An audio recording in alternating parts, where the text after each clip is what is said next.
So it's the 24th of March here in Auckland, New Zealand. At midnight tonight, the whole country is going into lockdown for 4 weeks at least. So I've got lots of time to make videos, and I'm not exactly sure what the plan is going to be with each one, but I'm going to do a live video either tonight or tomorrow. So if you guys are keen to jump on board and let me know what you want to see and stuff like that, we'll do that. But I went out today because all the shops were closing, so I went out and I bought a couple of things so I can do more videos at home. And today I plan on doing some studio photography here in my garage. So this is where I do my YouTube videos behind me here. You guys have all seen that before. So I'm going to move the table out of the way. My family's all here, so we'll use some of them free child labor to get some photos down here. Anyway, I'm going to take you off the tripod now and show you what I've got behind me to work with, and then we'll jump straight into it. Let's turn this light up a little bit. Alright, so here we go. This is the stuff I'm going to be using. I obviously have my Godox AD200s, which I was telling you guys I bought the other day. Really been happy with those. And I have my Godox V1S, so we'll be using that as well probably. Maybe not all at the same time, we'll mix it up, we'll see what happens. But I have those, and then I have this Godox X2T trigger. I really like this one. This one's my favorite. I have the X Pro 1 trigger or whatever it's called as well, and I'm a bigger fan of this one. Then I have my prism here, so we can maybe get some cool effects with that. We'll see what we can come up with. AD200s come with these barn doors, and they have these gels that just kind of clip in there, magnetized, and they have some grids as well, so we'll use those, maybe get some different backlighting effects with their colors. So these are what I went out and bought this morning. These just hold the AD200 lights, but in a softbox. So if you have a look over here, I have this one big softbox. Let me just lift the exposure a little bit there. I believe this one is 120 centimeter Godox light, so we'll be using that softbox. I've got a grid on that as well, so that'll be handy. I have a reflector. I have a beauty dish around here as well, a few other things, and obviously we've got this light which I use for my YouTube videos, but I don't think we'll be using that one. We'll see how we go. And in terms of cameras, I'm going to try using my X100V with the trigger. Even though it's a Sony trigger, it does have the main pin, so I should be able to use it in manual flash, which I'll be using anyway. So we will try and take some photos with that.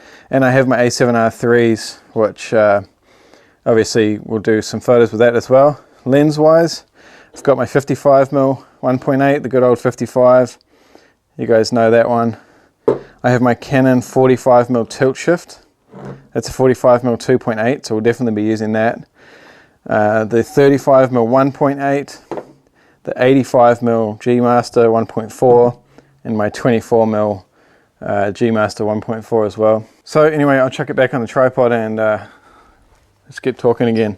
Okay, so that's what we've got, that's what we're working with. I'm filming this all through my Ninja Atomos V. Yeah, I guess we should move the table first, clear all this crap off, and then we'll go find a human to photograph. Back soon. Got my daughter Isabel here. First I'm going to take some photos with this one. So this is my Canon 45mm tilt shift. I've got it tilted to the max. Got my settings here on the flash, so I'll put the settings up so you can see them because I think it's a bit bright, but I'm at 1/8 power.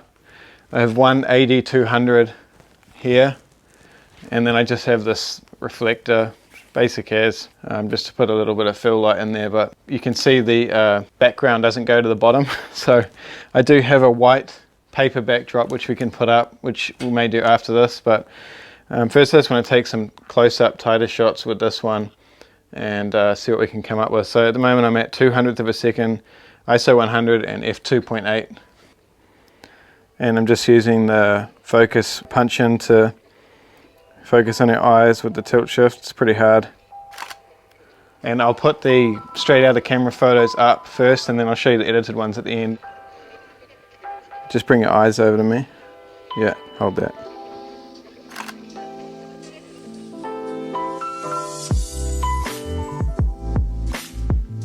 Alright, it's a little bright, so I'm going to turn it down to 16th. I have my white balance set to flash as well, just to make it clean, straight out of the camera. We'll muck around with this for a little bit and then maybe we'll change lens. Try and keep the camera fairly level for this shot.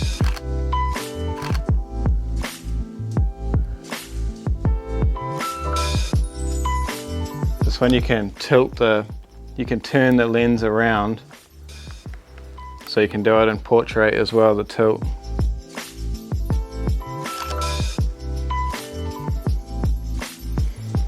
Just hold still for me like that.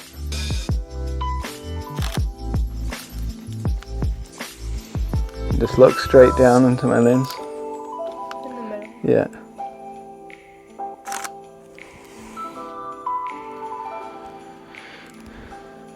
Look at this thing. Yeah, hold that.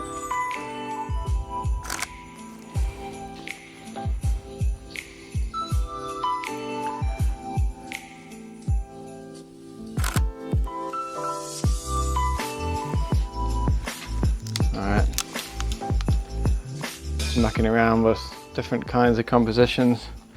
But I'm going to chuck the 85mm G Master on now. It's probably important to note also I've turned off my electronic front curtain when using flash like this, just to avoid any kind of banding or anything like that. I'm going to open up my aperture to 1.4 now, so I'm obviously going to have to turn the flash power right down to make up for that, and hopefully we don't get too much natural light in with this ring light, otherwise I'll have to turn that off as well.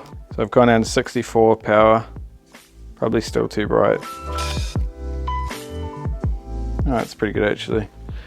So it's first shot. So it's not that difficult to get the exposure right straight out of camera, so just adjust it where you need to go from there.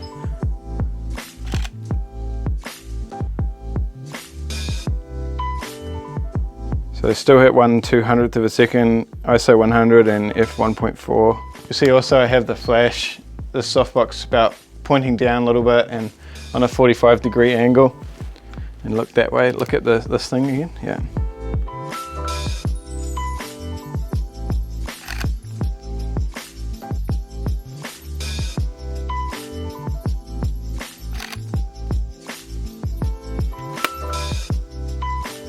Alright, now I'm going to take this one, this is another AD200 obviously, and I'm going to put the barn doors over it, like so. And then we'll put a coloured gel on it, maybe, let's go for the blue one, chuck that over. Just sticks in there with magnets, which is nice and easy. And I'll put the light stand over here, just to act as a bit of a rim light. And so now I have that light on channel B, and this one on channel A, or group A and group B, so I can adjust them separately. So for now I'm going to leave the A where it was, and I'm just going to put the B on, so A is on 164. Actually I'll change that to 132 and we'll stop down a little bit, and we'll put B on, we'll start at 1/28th power, so very small amount of power for now. And I'm at 200th of a second f2 ISO 100. So that's a pretty strong effect. I'll show you guys in the camera, but we'll change that maybe.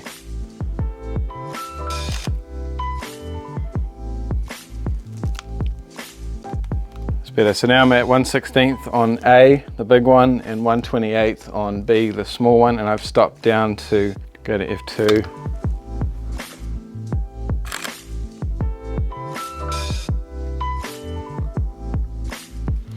Might switch back over to the tilt shift.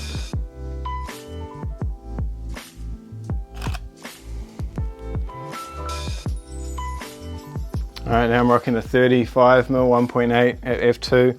Best thing about studio photography like this is you can just set the settings and then just leave it pretty much and keep shooting. And we get a wide.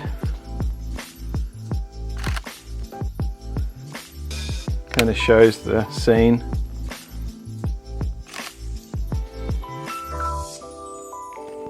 And now I'm going to try my little X100V, see if the flash even works to start with, but hopefully we don't blow it up. Oh, it's pretty tight. Oh, yeah, it's too tight. So a few tips, especially if you're using Sony cameras, make sure you turn that electronic front curtain shutter off just to avoid any banding. But even with it on, you shouldn't have any issues under about 500/800th of a second. Your mileage may vary, but I turn it off when I'm using studio strobes like this. A good place to start with flash power, especially with something like this, is about 1/16th to 1/8th power. and just keep your ISO real low, keep your shutter speed around 200, and then you can just adjust your aperture or your flash power to sort of control the light power. Bearing in mind, if you control the aperture, it's obviously also going to control the depth of field at the same time. But a basic rule of flash photography, generally speaking, ISO will control your entire exposure, that's ambient light and flash power. Shutter speed in general will just affect the background of your image. It shouldn't affect the flash power unless you're going into really high speed sync flashes and maybe your flash is lacking power a little bit. But generally speaking, shutter speed can just remain where it's at, around 200th or 1/60th of a second, something like that. Just check the flash sync of your camera as well, what the native speed is, and then aperture controls your flash power directly. So if you shut it down by half a stop, it's going to change the flash power by half a stop, thereabouts. I also have a really old 35mm film camera and a bunch of black and white film. So I think what I'm going to do is try and use the trigger with that as well and get some studio portraits down here with the flash on, and then we'll develop it here. So I have all the chemicals, a film scanner and everything to kind of develop it, and then we'll scan it, put it online, maybe get a video with that as well. But for now, this video is just kind of mucking around. I had no plan. I hope it was at least entertaining for you guys, and we'll see you in the next video tomorrow.